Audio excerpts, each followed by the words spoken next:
সবাইকে নমস্কার। স্বপ্না ঘরোয়া রান্নাঘরে। আজকে কলার পিঠা তৈরি করব।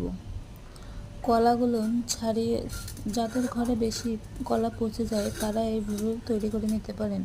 কলাগুলো ছাড়িয়ে চটকে মাখতে হবে।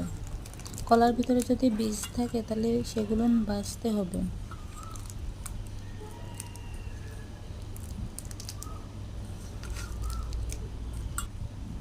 তারপরে চিনি এবং একটু লবণ দিয়ে কলাটা আবারও মাখতে হবে, যাতে চিনিটা কলার সাথে মিশে যায়।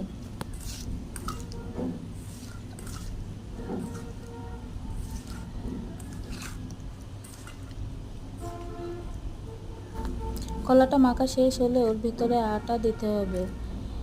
আমি আটা দিছি, আমার ঘরে আটা ছিল তাই। যাদের ঘরে যদি চালের গুঁড়ো থাকে বা ময়দা থাকে সেটা দিয়েও করতে পারেন।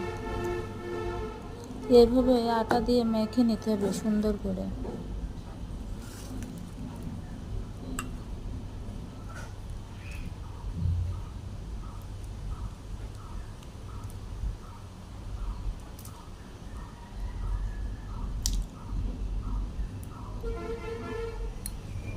তারপরে গ্যাসের উপরে কড়াই দিয়ে কড়াইতে সাদা তেল দিতে হবে, সয়াবিন তেল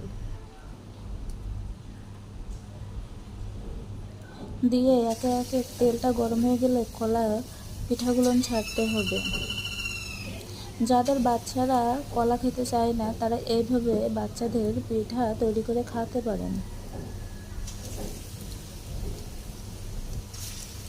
আমাদের এখানে তো কলার পিঠা বলে, আপনাদের ওখানে কি বলে কমেন্টে জানিয়ে যাবেন অবশ্যই। তারপরে একে একে উল্টে দিতে হবে।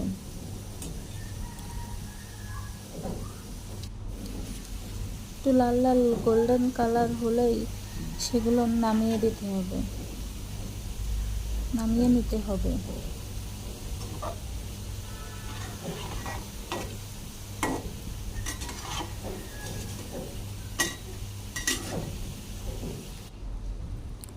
দেখুন ওর ভিতরে কোনো প্রকার আটা নেই বা ময়দাও নেই, ভিতরটা কত নরম হয়েছে দেখুন।